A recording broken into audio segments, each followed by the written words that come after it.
for tonight, Franklin Evans. Over the last year, I've had the opportunity to work very closely with Franklin in his studio and with installations. And he's been a wonderful resource and mentor to me. And I thought that by bringing him to SVA, that experience would be shared by several of my classmates. A little background, which most of you probably read in the email, but Franklin was represented by Sue Scott Gallery, which closed this summer. He's had recent projects at Diverse Works in Houston. Just this last weekend opened at De Cordova in Boston.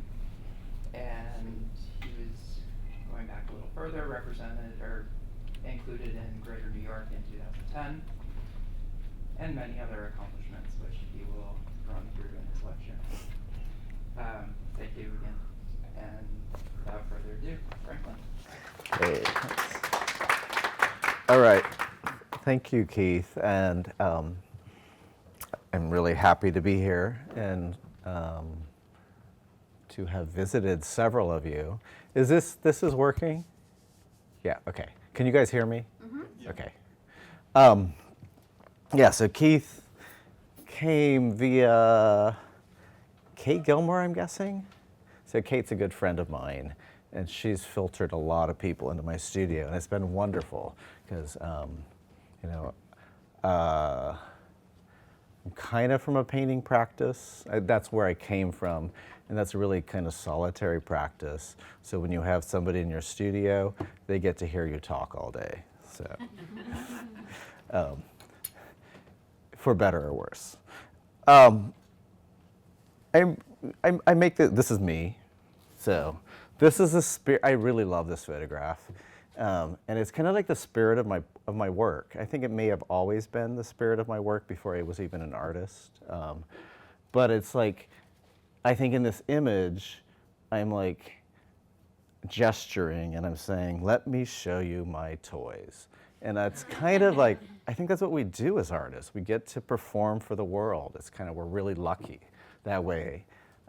Whether we have a small or large audience, we get to perform. Maybe it's just for ourselves. So I'll probably return to this image. I'm pretty sure there are more of them. I think most people know my work a little bit now out of this, it gets described as installational practice. And I think that's a fair description, but it comes kind of in the back, like maybe through the back door into installation, because it's got a link to sculptural installation like Robert Morris and this spirit of like occupying a space like Malraux's Super Museum and things being placed on the floor, looking at them, learning from them. But it really came out of the spirit of painting and building objects. So it's exposing how objects, it wasn't initially even trying to do that, like expose how objects get made, but it's become that. And more recently, so this is why I bring this up, it's got a spirit, I think, a little bit of this Samaras bedroom installation. It's like you kind of bring, instead of the bedroom being brought into the museum, I bring the studio at a current snapshot, like a snapshot of the studio now brought into whatever exhibition space that is. It's a little bit more faked than this, but I guess this is fake too. It's not really his room, but he brings in all those objects. So I think the practice is getting, at least right now, and I'm really fluid in thinking about it. It's like, it's aligning itself a little bit more with installation practice, even though I'm making objects and collaging them together. I think this might be the strongest connection is Brancusi's studio, and I think I brought that up in a couple studios today, where we're making objects, but it's not just about the object, it's the world around them, and that's how we see them when we make them. And what is the art at that point? I mean, it's the object, but it's also, Brancusi thought of it as this world, this really special studio with specific lighting, and each piece informed the other. I think I'm very sympathetic to that place. I'm also sympathetic to Mel Bachner. And this piece, I think, he's showing his artwork very proudly, like myself 40 years ago as a child.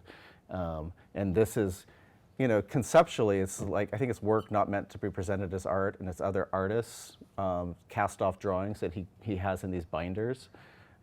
I think from Cage to Smithson and several others. But there's a spirit of that. Like I was really, Bachner invested in art history and thinking about art. My practice, although it touches into other cultural realms, is so linked to kind of like living and breathing art for so many years at this point. I also like installation. I mean, like I'm connected to, I don't know if any of you were here when this happened. It's not that long ago. This is Urs Fischer's installation of Gavin Brown, who's afraid of red, yellow, and green, I think, or red, yellow, and blue. And this is, it was just a fantastic installation. Did anybody see it? So this is Rob Pruitt's piece, Viagra Falls, kind of, silly name, but this is how you entered the space. But what I particularly was connected to was his literally taking the last exhibition, photographing it to scale, reprinting it as wallpaper, and then presenting new art objects on top. So like the guard is there, this Kenny Scharf is the wallpaper. I can't quite make out what that painting is right there. But you get a Picabee on top of a Donald Batchelor. But the Donald Batchelor was in the last show. So this spirit of like that we build on recent and distant pasts.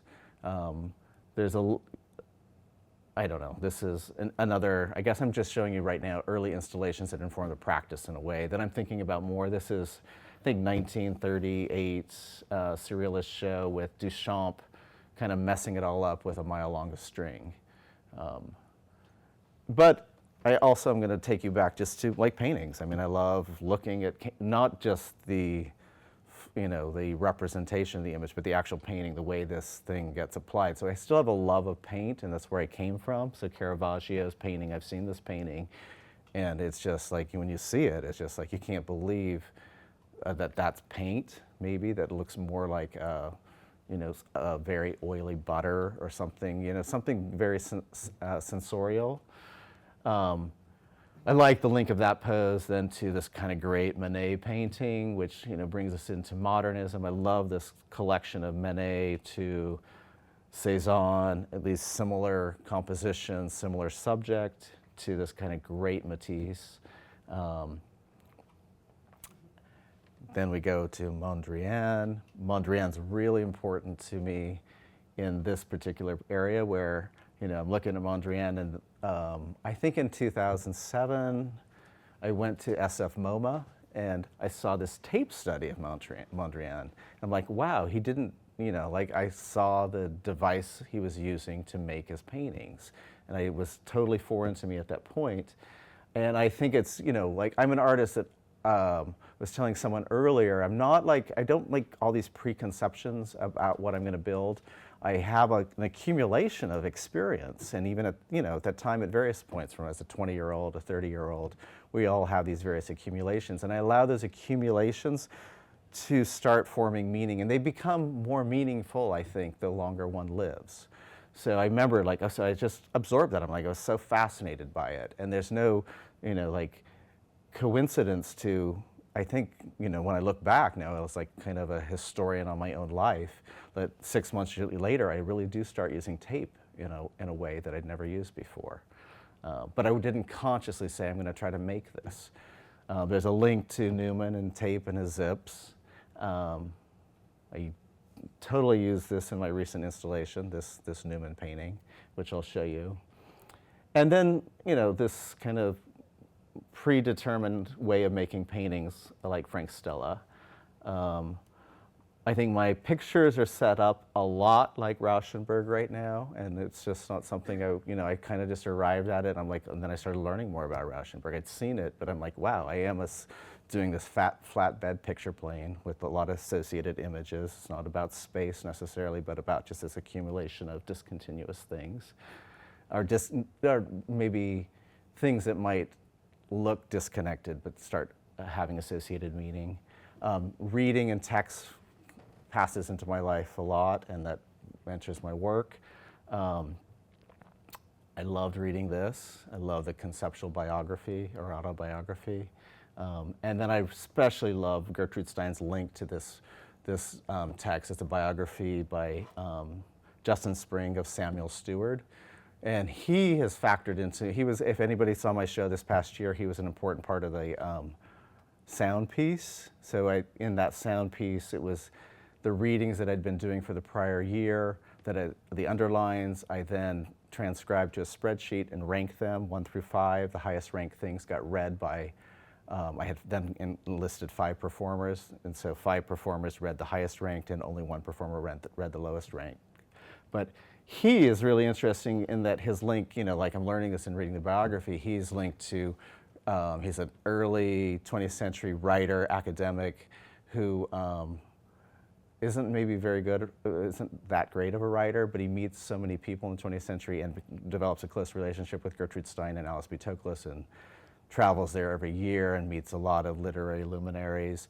And this is the most sexy part, is he sleeps with most everybody, and he indexes all these sexcapades, mostly men. And he's one of the primary subjects of Alfred Kinsey in human sexuality study. He leaves academia, becomes a tattoo artist, and publishes gay pulp fiction in the 60s, 50s and 60s under a pseudonym. So it's just like this kind of crazy story.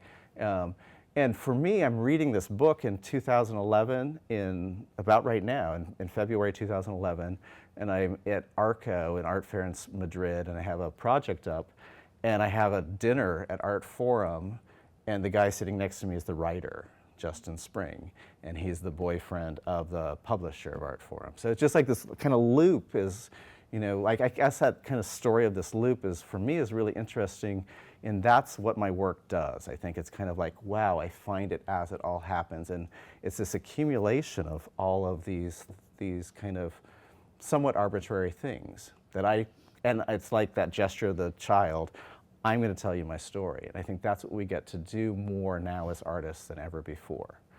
I'm also this person of the desert west. I grew up in Nevada. This is this fantastical landscape, this lake, Pyramid Lake, not far from where I grew up, from another vantage. So these things I think are burned. They're in my head. They're things that I kind of gravitate toward in looking and in making. So that leads me to my first own image. This is postgraduate school, and when I'm kind of getting more serious as an artist, in the early 2000s, and it's kind of, to me, it's a very spare desertscape populated with these floating baseball penises that are growing into kind of, I don't know,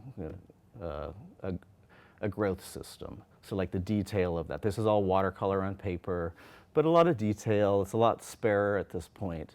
But I guess I'm suggesting a cycle of regeneration at this point, of like things growing out of dead things.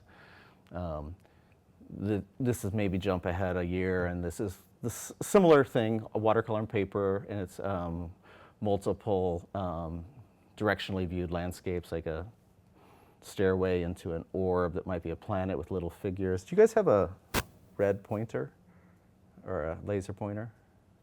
No. Well, okay. That thing. Do you see the little figures, maybe? Okay. So it's like scale shifts. It's kind of fantastical landscape. This is about 2004. This is another one like that. But it's still like process. It's starting like, let's just paint spills happen and start building a space around it, knowing some of the strategies I'm going to do in these watercolors. So as I'm making those, this is the first one that gets a lot more large scale. It's at the Drawing Center in 2005. And it's, I think, 10 watercolors, and I called it the Regeneration Wall. So I created like this this absent painting first, and the lines connected you to a family tree of drawings, so one led to another. The wall was less successful, I think, at that point than the individual watercolors. So this is one of the watercolors in that there's a lot more kind of, I call them non-narrative narratives. There's suggestion with figures, there's text, but it's like, it is collaged different landscapes. I know it's like that green area, although the color's wrong, it's taken from a Corot painting. And familiarity, like I didn't show golf courses, but I grew up playing golf, so these are kind of like weird sand traps, and I don't know. It's like, what is that story? It's not really specific, but it's trying to allude to certain subject matter. The title, I think, is Out-Trapped. So these, and they're all like small scale, like 20 by 15 or 15 by 11, but pretty densely worked. And this is the first one simultaneous to that. I had my first solo show in New York and they were all watercolors, each of similar scale, lots of density. And I think it's kind of familiar to work that was kind of neo-psychedelic that was happening then, but it's still, I think it's like in my own place.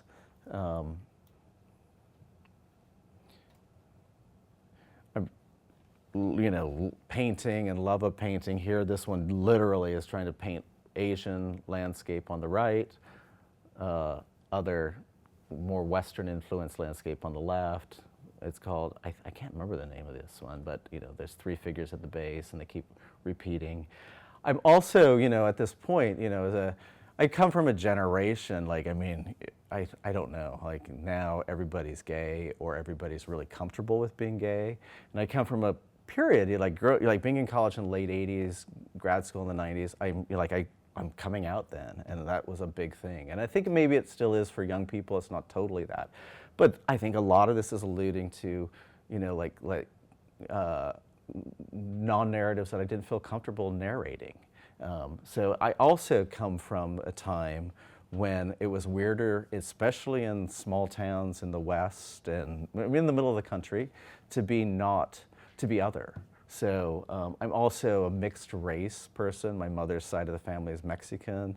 My father's side is Evans, which is Welsh. So I'm just like, I always tried to pass as something else. And I can see that even in this kind of, I'm an adult, I'm making this work, but this is like a piece that I'm like, I think it's called Flores para los Muertes. And so I'm trying to allude to and I signed it Franklin Garcia, which is my mother's native, or that's her last name. So there's a lot of this kind of hidden story, but it's still really just making a picture. And I think I talked to some people about, like today, the picture's a little bit harder, and I'm not that much about telling stories. It's there, though. I mean, that's kind of what informs our work, some of our, accumulated subjectivity, our accumulated person over time. But really, I'm looking at, I've inverted, I am so comfortable with taking other people's artwork and using it in my way, and even friends, like, nobody will know it, but that tree upside down at the top is a friend of mine who had a really successful career in the late 90s, and he knows it. He knows I've used it, but I use it in my own way. It's like this idea of appropriation isn't even my subject, it's just that it's available image out there. I think this is a disco ball that I created as a planet that was on the cover of Art Forum. But not the same palette, but this planet thing that happens. This one is literally my Franklin Garcia's climbing out of the trees, and it's worlds into worlds. It's like these multiple skies. So I'm making a lot of these watercolors. I had pretty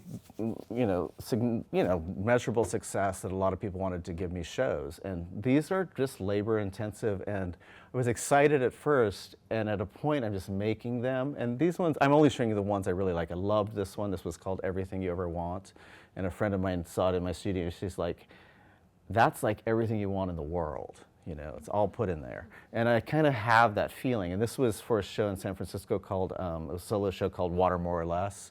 So it's different water systems in every single piece, but this one was like, like that Asian land or waterscape, and the world is a planet. Here you kind of move in. But by this time I'm making, like in a year and a half, having 4 solo shows of watercolors. I don't know if anybody works in watercolor. They take longer, like the layers of pigment, and that's what's kind of great about them. You get this great swimming, it's really a physical layer upon layer of pigment, so you get this kind of swimming space. But I'm getting exhausted, and I feel like the practice isn't growing, and I want to stop, and I'm knowing that's what I'm feeling at that point, and I'm making this one, which is, it's okay, but I'm making figures that are waving, and I didn't know exactly why I'm doing that, but I do know now, at least the story I'm telling you, is I'm saying goodbye to this work. I'm like, I was a visiting artist back in the graduate school in 2007. I went to Iowa, and they brought me back, and I'm like, I've just finished this work, and I remember writing back with my professor who brought me back, and he's like, I'm done with this work. I know the shift is happening. I'm really exhausted. I've got to move. Simultaneous to that feeling, I like cropped out this image from the New York Times, and I think, it's just an image that links to my interest in that spare landscape, and maybe also the narrative of the solitary tree. I know there are other trees, but everyone's isolated. But the solitary tree is the artist, which is a trope historically used by so many artists, especially romantic artists, so Gerhard or Caspar David Friedrich. But this image stuck, and so I kept it. It's in my studio, and it tears. There's a tear in the middle there. And when it, was in the studio for a while, moving it around, and I finally moved it, but it got stuck. A piece of tape tore it there. And once it tore, I know it activated the image, and I started using it in the watercolor. So that plane, I just kind of keep repeating it's in the top section, the same landscape. So I'm eliminating that figure, and I think the figure has become the tree. So this is like the tree, but then turning around in different ways, that same landscape presented. This is one where I'm presenting the tree, but the watercolor is a failure. But it was important, I was telling someone earlier, there's a lot of time that goes into these things, and I couldn't let go when the colors got wrong. And watercolor's horrible. If you just are going wrong, it's weeks of work and it's gone, because it's just, and this one was an example of that. But I started doing other things. I started blocking it with other ways of making watercolors. So I'm starting to, this move of letting go of the precious was really important. So this started becoming a more interesting image. I also found this computer slip where this doubling or tripling of that created this Z composition that I used in this, more or less successful watercolor. But I started incorporating other watercolors to expand from that single picture. So this is really important for me, because I'm letting go of the watercolors. I'm also expanding from this really contained frame. And so there's the second watercolors, the third. I have this, I'm just showing the crossing composition. This is what my studio looks like in, I guess summer of 2008. So this is my studio on Houston Street, and I'm just expanding. Nothing's great, but I'm letting go. And at that same point, I get the Murray Wall Sharp residency in Dumbo. And so I have an empty studio to move with. But with these ideas of this expanded watercolor that's not just a watercolor, I kind of like some of the things I did where the tree is starting to be digitized and pixelated, and then I have it hanging over there a little bit more in front of the picture plane. And I also, I think maybe Encounter, I've lodged Caspar David Friedrich into my head because of a memory of a travel there to Berlin and seeing a room, 2007 or something like that. And my memory was not this painting, but there's the crossing composition of this painting that I like, which links back to my crossing composition. And this is a stretch, the crossing composition of the Stella. But what I'm really linking, and when I moved there in 2008, is Stella's predetermined, largely parallel bands, if you just take one side of black, and my memory of Friedrich's painting of This Is a Solitary Tree, and the way it's painted. And my memory is, and this is a terrible image, but I remember just discovering all these horizontal bands of discrete hues. And I'm like, wow, he created this crazy plane with these really narrow bands of discrete hues. And it's just it's fetish at that point. I'm like, wow, and fetish of memory. And I haven't returned to this painting. I want to go see that. But nonetheless, it's where my head was, and it's the story I'm telling. Frank Stella, his black paintings in parallel black, and Friedrich's parallel bands of discrete hues. So I moved to the studio, and I'm set up, okay, I'm going to make a big picture. I'm going to let stuff happen in here. And each of these are 30 by 40 inch frames. So I'm going to build frames around that. And I started initially working on, with the paper, but I then allowed things to start slipping off onto the wall. So this is a really big piece, about 20 feet across, I think. And this is just a collection of images as it builds up over time. So it's about 8 months of building up, but I have 4 other walls where other things are happening. So we start losing the individuality of like that's a watercolor and that's a watercolor, this is a watercolor, but it's like it's a larger thing. It's the center thing is more like a painting. And this is what ends up happening is the floor gets used. The reason why I used the floor to start with was because they said don't spill anything on it. And I'm an artist who sees a lot of shows. So I'm like, I'm going to use all the press releases of all the shows I've seen to make my clean floor. But that started becoming another framing system. It started being the thing that could tell the viewer that this is an artist, locate him in New York and what he's looking at. And that's where this work starts moving more from discrete object to process to something a little bit more like installation. So this crossing thing I return to, because this is, of those, this is the green watercolor, and that's the next one I'll show you. But this is what they look like up close. So that's the watercolor, and I've taken this watercolor and I'm thinking about Friedrich's Wanderer, and that's my eye, pixelated and painted.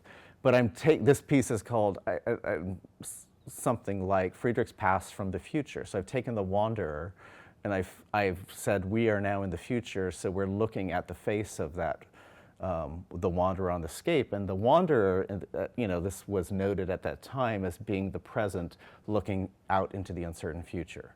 So we are now in the future looking back behind Friedrich through the lens and skins of paintings, vastly transformed history.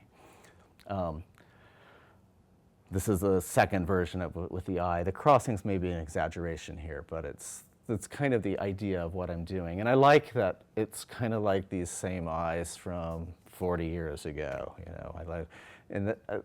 And this overall piece is really that same thing. It's the same crossing composition. So I think when we make these things, I'm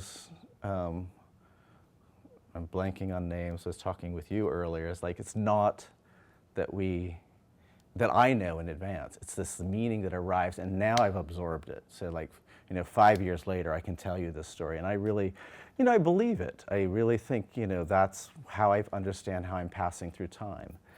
This is a detail of the watercolors are starting to change. They're grid-based. They're all hand-gridded. This is I don't think I have the source image, but it's alluding to a Gerhard Richter painting. This is another one, the same, it's called the Davos, the moonscape. So that's the detail of that within the installation.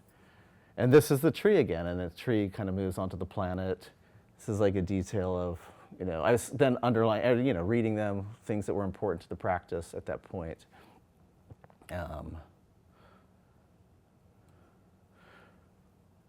So this is the piece that gets me some new attention, and Sue Scott was the gallery. She came to the studio and she's like, I want to give you a show in 3 months. And I'm like, okay. I'm a little reluctant about that time frame, but I'm really glad I did it. So that piece got transformed into the gallery. So it's not the same. And what the work becomes, it's like I'm saying, I don't know if I said it earlier, but my work is a snapshot of the studio. I did say that. A studio at a moment in time, and it really was. This is where it was. It's not a it's kind of a replication of the piece, but it's more a replication of the processes of how it was built. So she gave me August to install. So it's like it's very time is super important to getting these things done. And so this is the show in 2009, September. And new things happen. Not all this stuff was in the studio. This is a piece called Look Backstage. It's the first time I built the painted tape screens that a lot of people seem to know. But it's like on the wall grounds that I paint all the tape and then build these architecturally. And I built it not, like as a object that links to Robert Morris's corner, but it got written about that way. But I built it more architecturally, that you had to move through the space and get to this thing called Look Backstage. And through this little gap, you could look at the whole painting that I'd made in one shot. And I did that specifically because this pole would be in the way of if you went back in your natural tendency to look at the painting from the opposite wall. So I forced the viewer to take it all in at that spot. This is within Look Backstage, so the residue of painting tape and the painted tape. I can't remember what this is called, but watercolor that climbs to the floor. And I really loved this watercolor that was in the center there. This was called Turning Time, and it's like a floating, I thought of it as like a landscape without a ground, so a planet. But it's it's like a planet with lots of mosaics, and then the same tree that is around the circumference of it. So painting that tree a lot of different ways, including that way. And this is the details that, different ways of cutting tape and color associations. So it's really process how, think this is some of the wall that was the studio that then collapses to the floor. It's 2000 vote was from the prior season of the first Obama election. And this was a piece that it's called Temporary Thoughts. It's literally books on top of this, just a shipping tube with painted tape. But it was the first piece that sold in the show. I'm like, wow. I'm like, it's not just an installation, but these people are seeing the objects in them. And it was the idea that this collector really got into, that these are the books that are around as this work was being made. That's the floor that got lifted up and created, double windows. This was a window in the gallery. Did anybody go to her gallery ever? Sue Scott was on Rivington Bowery. So I know Keith did, but she had this great window. So this window I blocked and, populated with some of the reading, but you looked out the window and you saw a tree, which the tree was a big subject in this installation, that tree, not that tree outside. But I show this tree again because it's like, okay, the tear, and it's just like how much you can get out of so little. It's like a little image that I somehow gravitated toward. It tears, I put it in the computer, and it's when it doubled like this. Somehow it slipped and it doubled. And that's the image that I use, is this like second landscape. And I pixelate it, grayscale. Here's a version of it in primaries, spiraling in kind of Fibonacci sequence. Here's various pixel versions of it. And I just like this image that's the same thing can produce so many different things. I'm not really using the tree. It's been a while. I mean, this is like a 2011 watercolor. So I kept using it. I'm still maybe using it, but not it's, it's kind of leaving the studio. But I'm showing this mostly to emphasize how much can be taken out of just this little, very little idea. And you just keep transforming it. So this is a tree with a collage of a silly sun, smiling sun on top of it. This is the pixel doubling version of it. It's called Simile Smiles as Pixels. And then this is the painted tape screens expanded. This is a PS1 in 2010. And the piece is called Time Compression Machine. I was really lucky enough to have my own room, and it also happened to be Gordon Matta Clark's room for his 70s rooms installation, which also talks about disruption in time. And this is walking through it. It's mostly all painted on the walls. It's all on site. Although not many institutions or places give you, more than 2 weeks to install. But in both these shows, Sue and this one, I got about a month. So it was kind of great. The curators at PS1, they recognize this is time-intensive work. It's talking about time. So they said, how much time do you need? And I had to speed up recently, though. So this is kind of it's really close to that last show, really. I mean, I'm using a lot of the same things. This show happens 3 months after that show. So it wasn't like I could take a year and develop a new project. It was just more contained, a smaller room, a little bit more whole. And I think it got read that way critically too.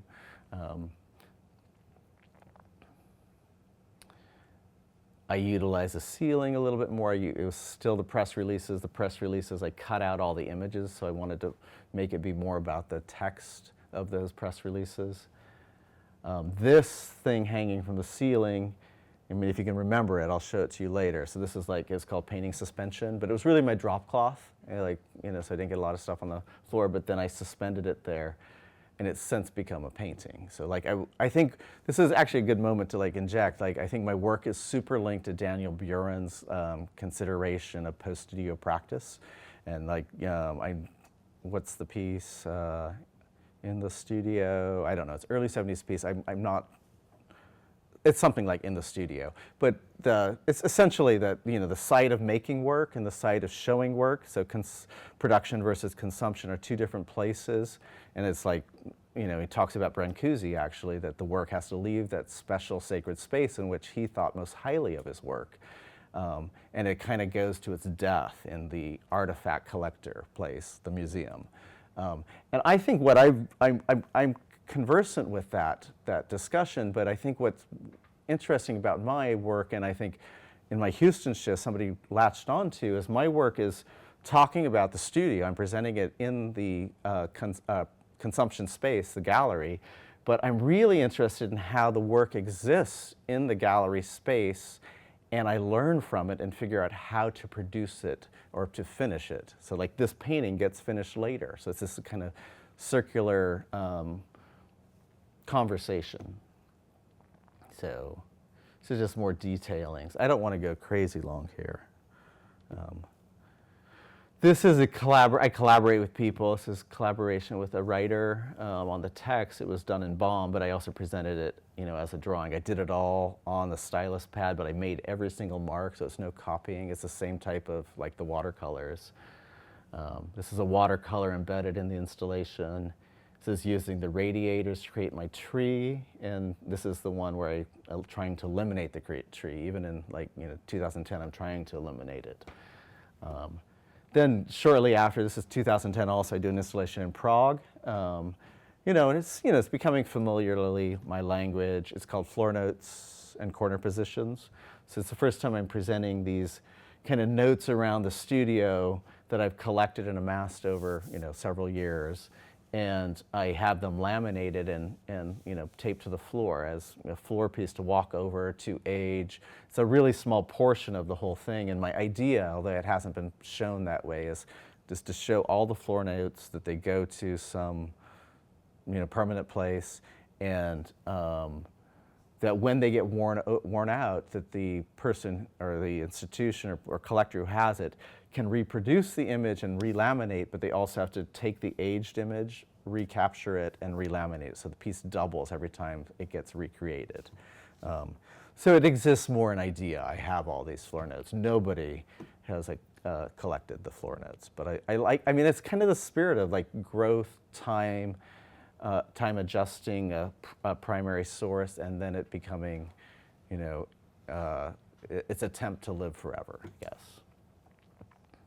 So that, you see kind of the things I'm looking at, my own work. It's kind of a survey show on the floor, but also the other images I gravitate toward. This is part of the corner positions part. And then, it's got really busy. So this is 2010 also, it's a solo show in Milan. And this is where the first time I'm like, oh, I don't get 2 weeks or a month. I get like 5 days to install in a 1,500 square foot space. So I thought, I've got to build my walls in advance. So I started building things on canvas in advance, just to do the installation. Everything was a doubling, so like the tape screen, the two watercolors, or two floor systems. One is a rephotograph. The right side is a rephotographing of the press releases at Greater New York after they'd aged, so the torn versions with the extracted images, and the left side is the actual images blown up to the same scale. So like this is what got printed and laminated, was this photograph of the aged press release from Greater New York. So this is the image that had been cropped or cut out and increased in scale. Those are images. So the image climbs up to the image watercolor, the text climbs up to the text watercolor. So that's a text watercolor of the same image, so trying to capture those two things in their different well, not configurations, but things embedded in. I can't think of that word. Okay. In here, though, I'm realizing, okay, these things that are canvases I build in advance to try to make the installation walls in advance are paintings. Like the dealer sells all these canvases, and he's like, these are paintings. And I'm like, it's kind of, I come out of this love of painting, making paintings, moving into this just process-oriented work, but I ended up having these objects, so it was very eye-opening that like these things, this is the tape screen that did the doubling of it, kept down, rolled. But these things, this is like November 2010, I realized I'm making paintings. This is a doubling, that's the painting on the right, this is done on the wall on the left. So this was my favorite wall advanced thing that became a painting in that show. So this is, the next series of images are the paintings that followed. So like in 2011, this is a painting that was at Arco.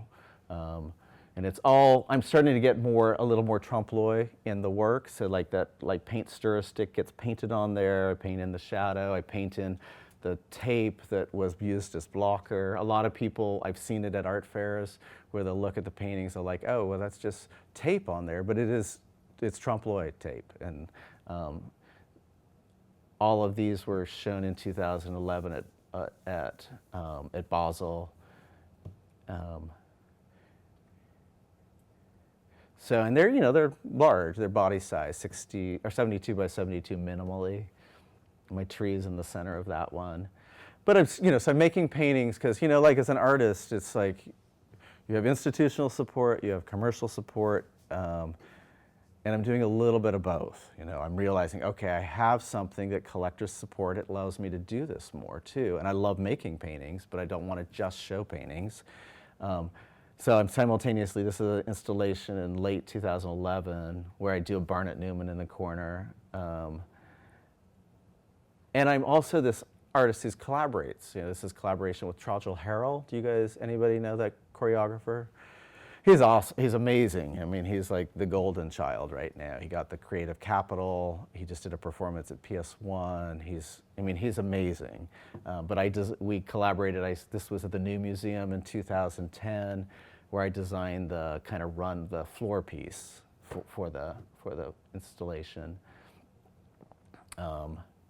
This is all at the New Museum, but it's traveled. It's been at BARD, it's been at the ICA in Boston. And this is a kind of interesting collaboration. This is a show at RISD called Collision. It's, I think, it's 2010 also, where I do my tape screens, but I also start on the walls. But it's 17 artists organized by Jackie Sicaccio, and she's a really interesting painter. She has 11 Rivington, and Judith Tannenbaum was the curator at RISD. But 17 artists, we all go in there about a day or two, and we layer upon one another. And that's really the kind of spirit of my own studio. I thought you guys might like this because then, even your professor, maybe there are other professors, but that's Marilyn Minter's Caviar, I think, video up there. This is where my work sits, is in, this could be my work. It's these layers of media and mostly non-preciousness. This is a collaboration of PS1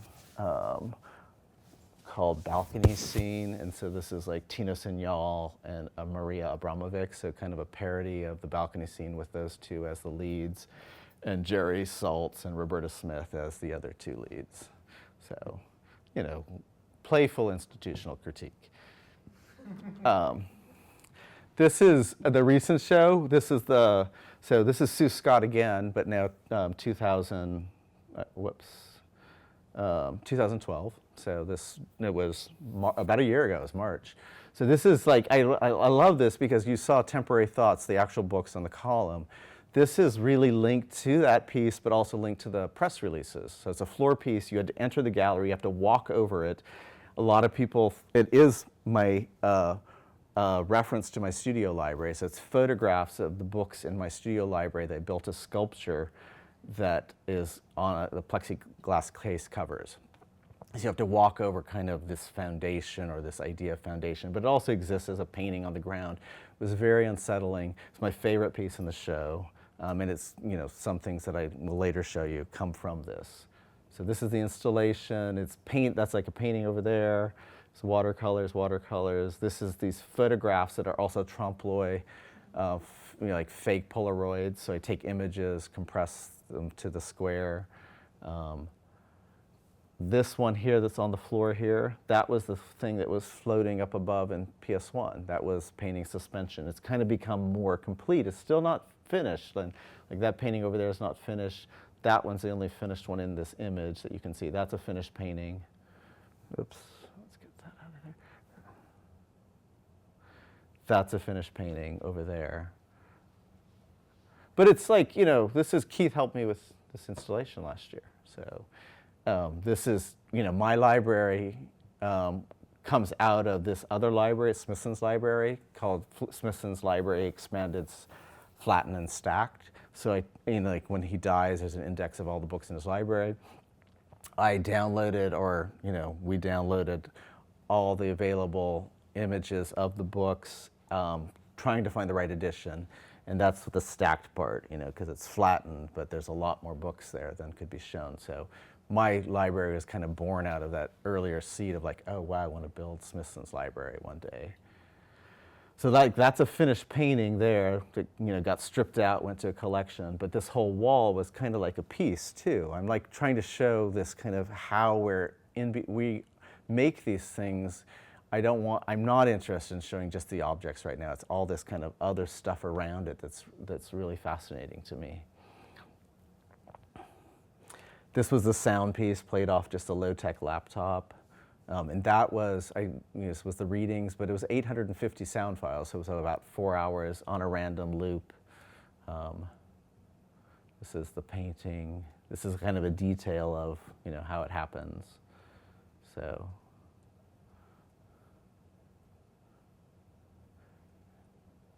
it's kind of like even trompe l'oeil of the gesture, because like that, you know, swoosh of vertical white is really the slip off of tape thing. And so that's a whole tape blocker that I've then painted as. So it kind of goes back to really conservative or traditional notions of making paintings, of working from observation. So it's a really fun ground in which to operate. It's that painting. So that's this one. This is the only painting that nobody wanted. It's too big, or maybe they just didn't like it, so it's still in my possession. And I got to use it in a later installation, so, which I'll show. But what I like about this is, like, you know, like this area, I had Jim Hyde. You guys had Jim Hyde here probably a few months ago. He came over to the studio and was like, that's a painting right there. And I'm like, you know, you're right. And so I made a few small, just trompe l'oeil painted tape paintings, which I'll get to.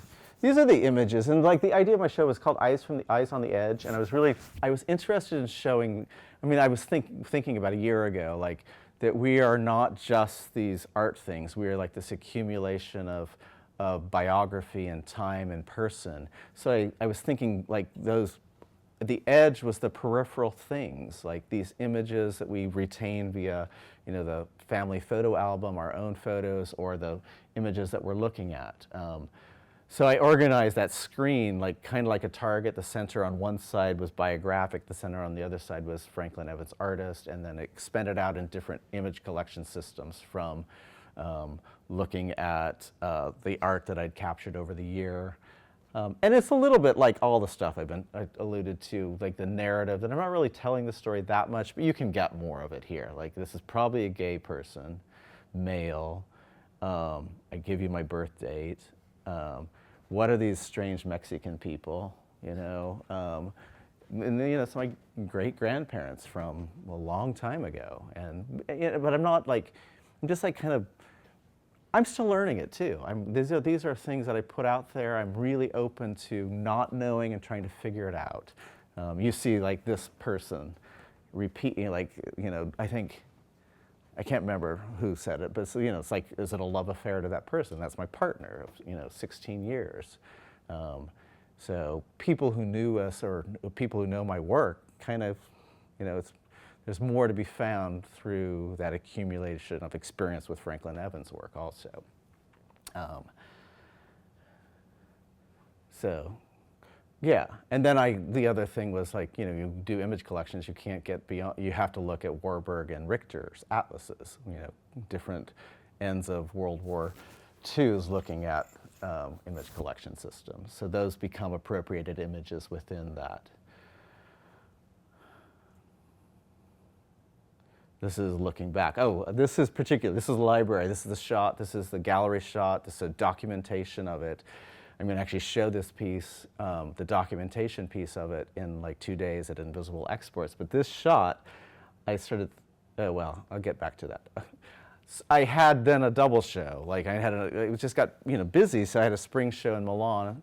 And I just need time to develop. So like the best idea for me was to make the same ideas, but to refer to Rauschenberg's Factum 1 and 2, two different paintings that are, on, quick looking, very almost identical. So I said I'm making the identical show.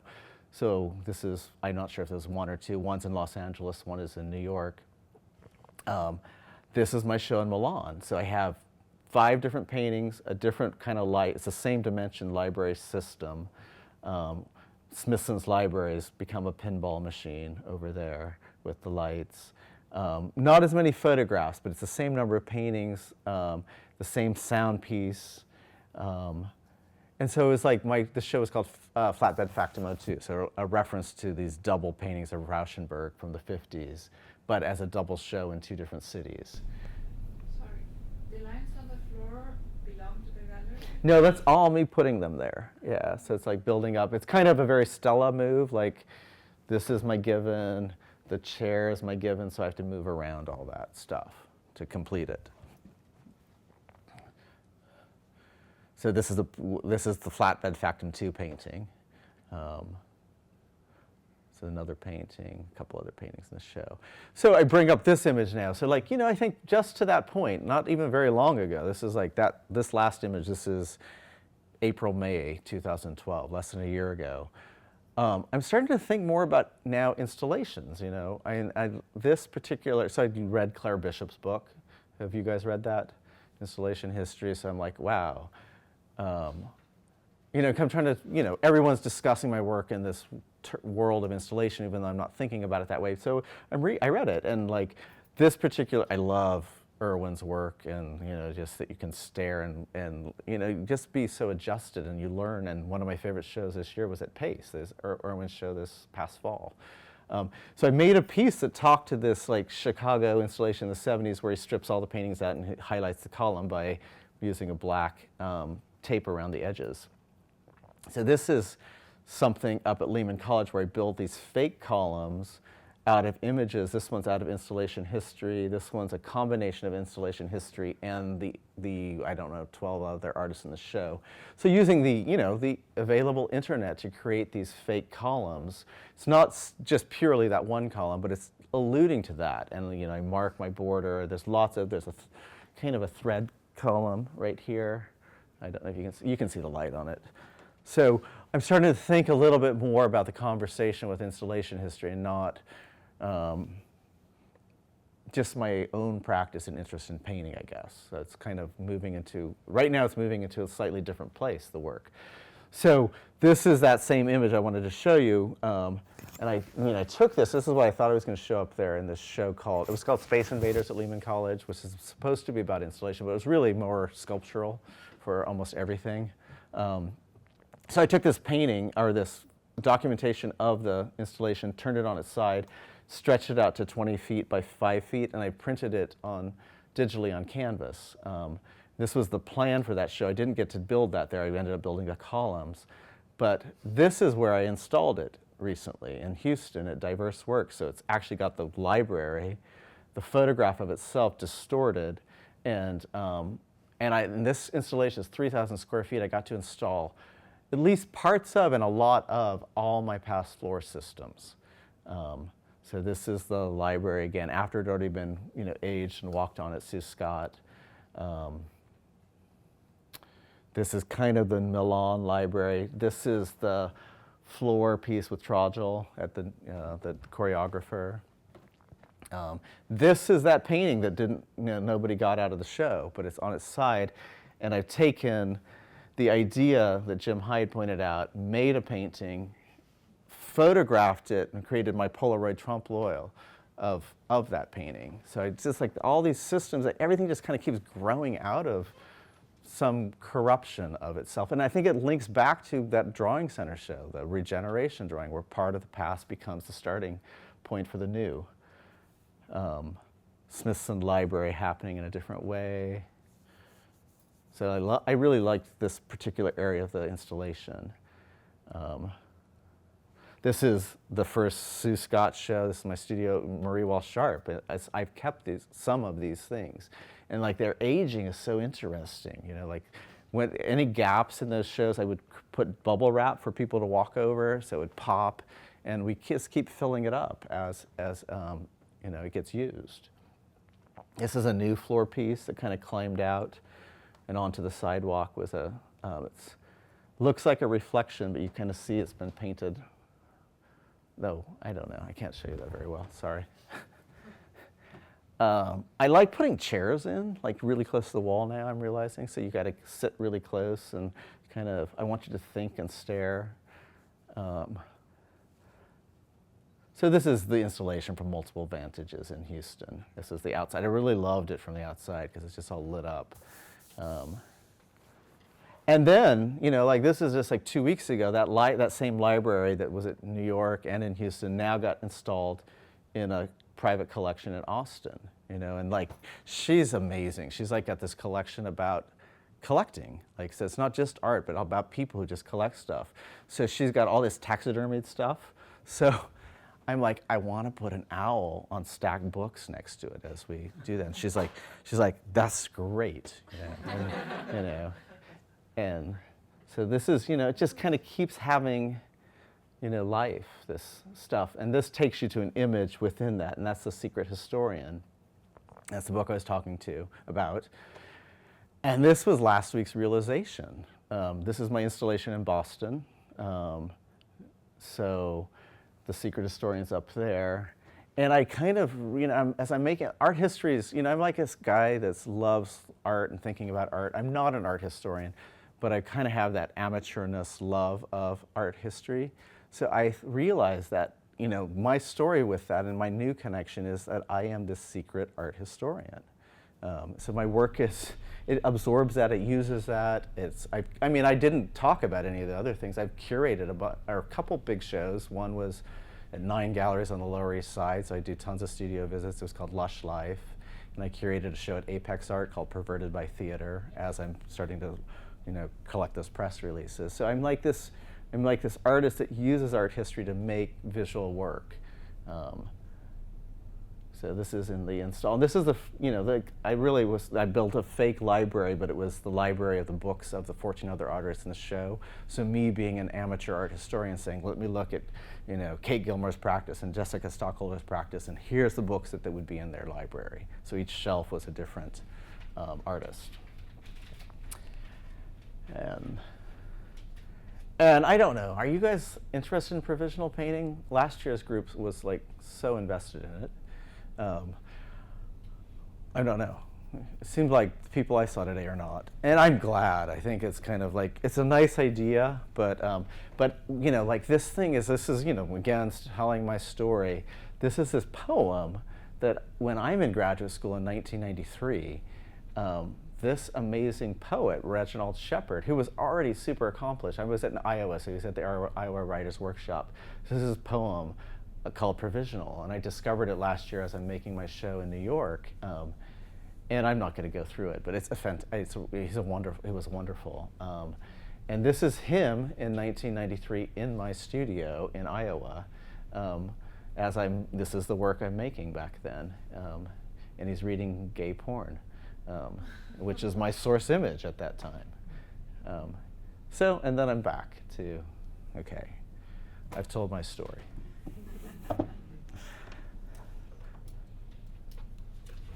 I'm done. Do you guys have any questions? It's unfathomable how you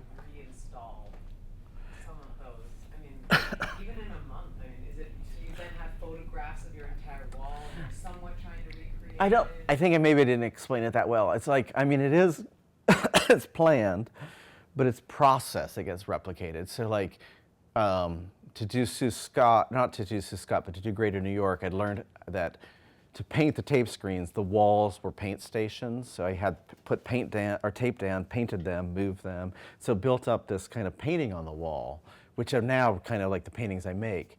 So I would say these areas are going to be that process.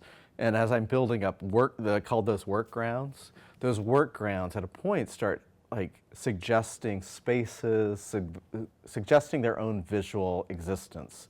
And so work grounds then morph into something closer to an object. So like that's that system, or the system of collecting, you know, press releases isn't that hard, and you just kind of put them down on the floor. Or in PS1, I had a path. I wanted you to enter, I wanted to climb up walls and travel on every single plane in the space. So it's kind of, it's rule-based, but it's not, it's very open system. Like if the rule somehow gets, because there are all these different, like I think there were 10 different systems in PS1, and they start kind of corrupting each other and blocking one another. And so maybe that leads to something new. So it's kind of like I have these things that are going to be carried out. And I'm like, I didn't mention this, but like, you know, I finished graduate school in '93. It took me like 10 years before I started showing in New York. And during that time, I had this hiatus, like, you know, I'm like 24 when I moved to New York after graduate school, and I'm like, wow, a year passed, and my career has not happened. I've got to figure out what I'm going to do with my life. And I went to undergrad, and I was good with numbers, and I studied economics also, so I worked on Wall Street for 5 years. So what was my point there? Stuff evolves.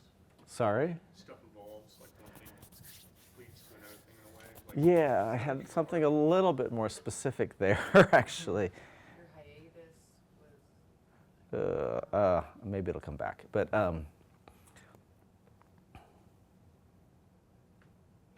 Systems, maybe. systems, process. I don't know. They get replicated. So like, let's say you have a tape in the studio, it's a piece of tape. So will you actually take that piece of tape, or you'll go through the No, I'll take a lot. I process and figure it out? transport, like, you know, like in a much earlier painting in that Italy show where I first realized I had paintings. I transported painted tape, but I'm also painting it there too. But I'm like, there's a lot of great stuff that I'll transport. Sometimes in transporting, I'm like, oh, that's way better than what it was. So the tape got on one of them. I just permanently adhered it. I'm like, that's staying there.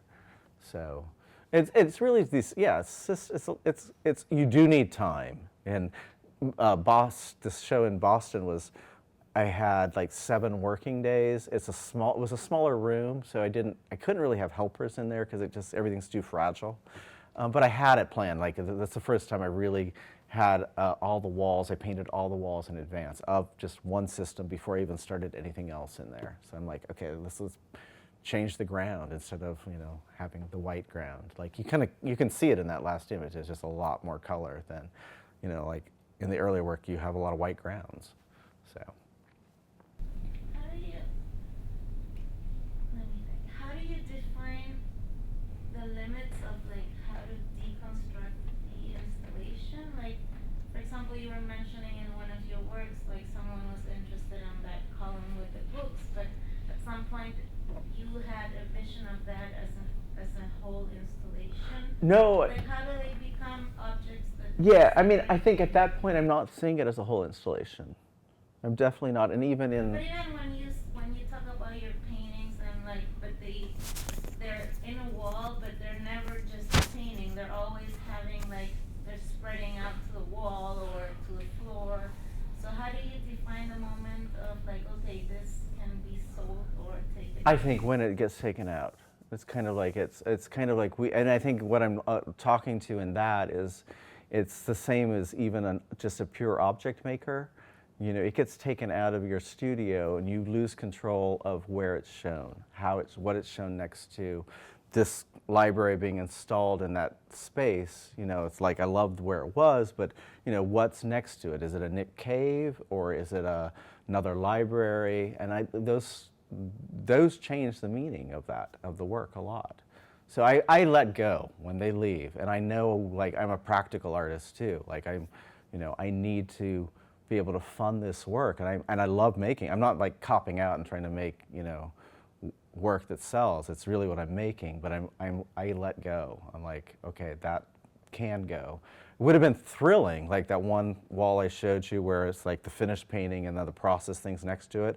I really hoped somebody would get that whole thing, but at a point,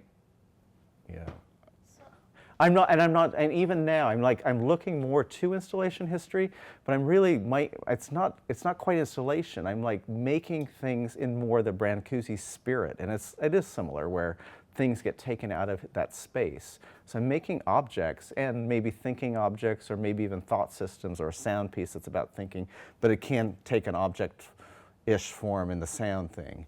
But it's how they all kind of collide and exist together that gets read like an installation. So in a way, you're making an installation. Create No, I think people who make more, I've talked to other artists who make installations that they're really thinking of the wholeness of that, of how you pass through. Some of my things are like architectural to direct the viewer to get to a certain point to see one object. And I'm open to it morphing, like I think it is allowing more of that as I learn a little bit more about installation history too. So Can you talk a little bit about how you managed your practice while you were working on Wall Street? Well, I kept a studio that I paid for and didn't use very much because it's like a lot of work. But I feel like, this is, I think one of the realities of the art world is you have to be able to figure out how you fund doing this stuff. And I have a lot of friends my age who, life is still really hard. No health insurance is a crazy risk, and there are few that really make it like to a crazy place. So, I mean, in New York especially, you can move to other places, and I think there are a lot of other, like Houston has kind of a vibrant young art scene that's more doable. It might be harder to be internationally, involved, but there are other options too. But my work wasn't ready. I mean, like right out of grad school, I can look back and say it totally wasn't ready. And it took like having, once I stopped in 2001, I'm like full time, and I've been full time, and it's allowed me to investigate like it. So. How big were those watercolors, did you say again? As small as like 15 by 11, and as big as maybe 30 by 40. So mostly 30 by 22 though. I tried to make one giant one for that San Francisco water show, and it was the wrong media. It just started looking like wallpaper. So, but my paintings aren't that dissimilar in a way from what I'm doing now. So.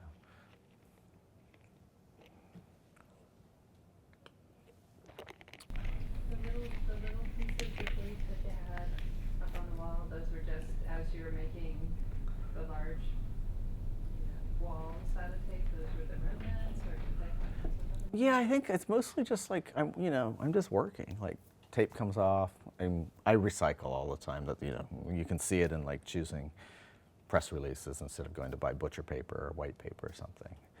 So I'm an economizer. But yeah, so and I think those like non-thinking things, I'm like they're often better than my more forced decision thinking things. Even like the kind of residue of paint on tape, I go like, wow, that's so great. But I can replicate it, but it's just it's something. The looseness of it is more exciting. I was just gonna ask about your studio now, like, because at one point it seemed like it was really important that you moved into a new space and had this like blank slate, and since so much of it is incorporating everything that's happening in your studio, just like how do you deal with that? Are there points where you're just like, I'm gonna paint everything white and start new, or move space, or? Well, I moved back from Maurice Walsh-Sharp in 2009 of like August, and I've been in the process of organizing that studio to this day. It kind of gets mostly organized, or at least maybe not even mostly, up to about 30% organized, and then just too busy. Like I just have to make stuff, and I mean Keith can attest to that. He's a really good organizer. So. But I think, if I can add, I think think there's also like the uncovering of the history of your studio as a space. Yeah. That's been interesting with the past artists that have worked there. You Yeah. know, it's an interpretation. Like, Yeah. The drawing center study is still the ground at the very top of the walls. Like, that's 2005. So. Have you ever tried to like intentionally create accidents? Because you talked about the scan and how that just came out. You talked about the image and how that just happened. And, like paint just happening, paint residue on the tape. And Yeah. do you ever like try something that just you don't know how it's going to come out, but you know it's not going to be anything that you can plan?